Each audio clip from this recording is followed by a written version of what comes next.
नमस्कार बच्चों, आपकी कक्षा 10वीं की पाठ्य पुस्तक क्षितिज भाग 2 के गद्य खंड की पाठ 2 बाल गोविंद भगत, इसके बहुविकल्पीय प्रश्न।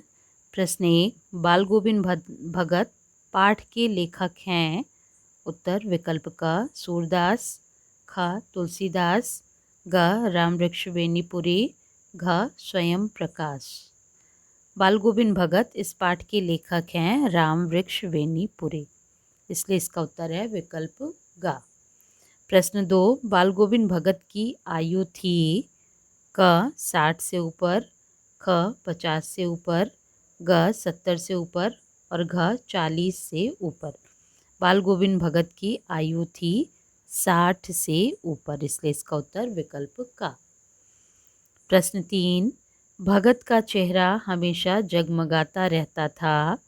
क काले बालों से, ख सुनहरे बालों से, ग सफ़ेद बालों से, घ खिचड़ी बालों से। भगत का चेहरा हमेशा जगमगाता रहता था सफ़ेद बालों से, इसलिए इसका उत्तर है विकल्प ग। प्रश्न 4, भगत मस्तक पर लगाते थे। क रोली का तिलक, ख रामानंदी चंदन का तिलक, ग भस्म का तिलक, घ हल्दी का तिलक। बाल गोविंद भगत अपने मस्तक पर लगाते थे रामानंदी चंदन, इसलिए इसका उत्तर है विकल्प ख। प्रश्न 5, अनुपयुक्त कथन छाटिए।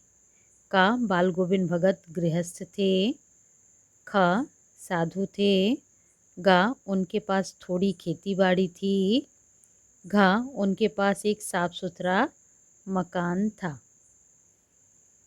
इसमें अनुपयुक्त कथन है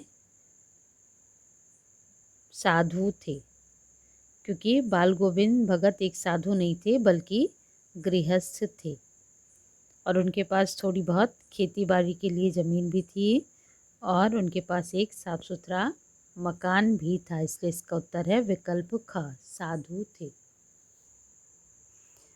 प्रश्न 6, लेखक ने बाल गोविंद भगत को साधु क्यों कहा।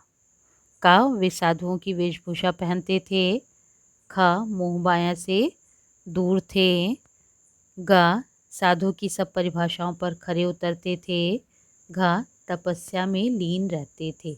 लेखक ने बाल गोविंद भगत को साधु इसलिए कहा है क्योंकि वे साधु की सब परिभाषाओं पर खरे उतरते थे, इसलिए इसका उत्तर है विकल्प ग। प्रश्न 7, बाल गोविंद भगत की विशेषता नहीं है। का वे कभी झूठ नहीं बोलते थे, ख वे स्वार्थी थे, ग बिना किसी बात के झगड़ा मोल नहीं लेते थे, घ सबसे खरा व्यवहार रखते थे। बाल गोविंद भगत की विशेषताएं क, ग और घ तीनों हैं। वे कभी झूठ नहीं बोलते थे, बिना बात के किसी से झगड़ा नहीं मोल लेते थे और सबसे खरा व्यवहार रखते थे, इसलिए बाल गोविंद भगत की विशेषता नहीं है विकल्प ख, वे बहुत स्वार्थी थे। प्रश्न 8, भगत अपने खेत की सारी उपज पहले किसे भेंट करते थे। क गरीबों को, ख साधुओं को, ग कबीरपंथी मठ को, घ अपने संबंधियों को।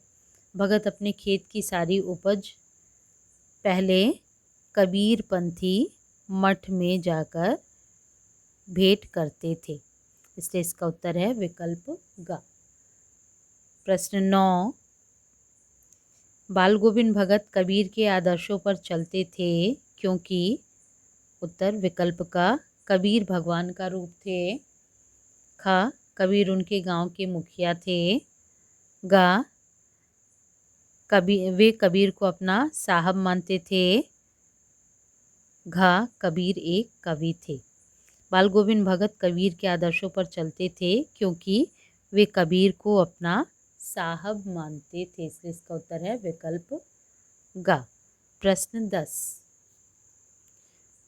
10, बाल गोविंद भगत का कौन सा कार्य व्यवहार लोगों के अचरज का विषय था।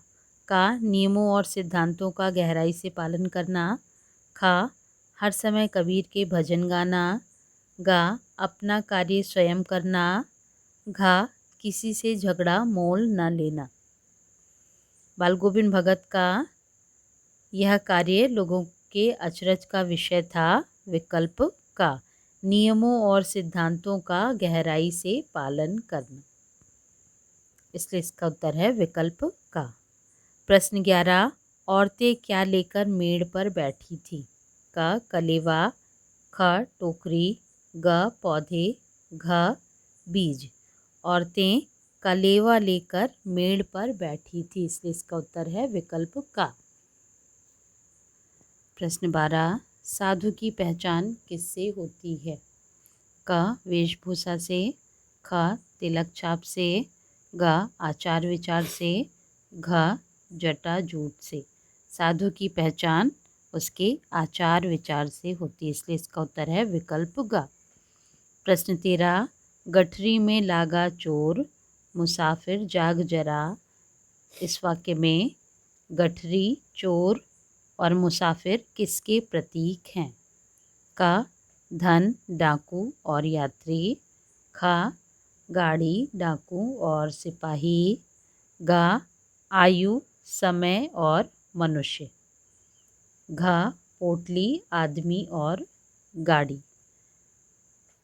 इसमें गठरी, चोर और मुसाफिर प्रतीक हैं आयु, समय और मनुष्य के, इसलिए इसका उत्तर है विकल्प ग।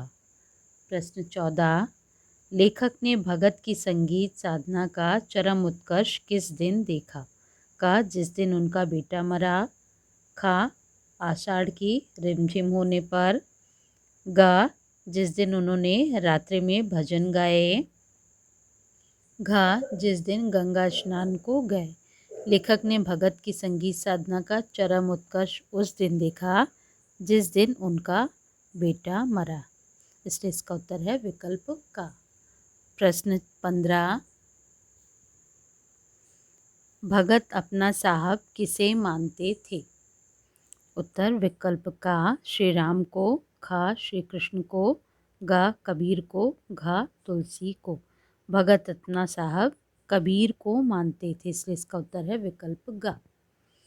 प्रश्न 16, बाल गोविंद के घर से गंगा कितनी दूर थी?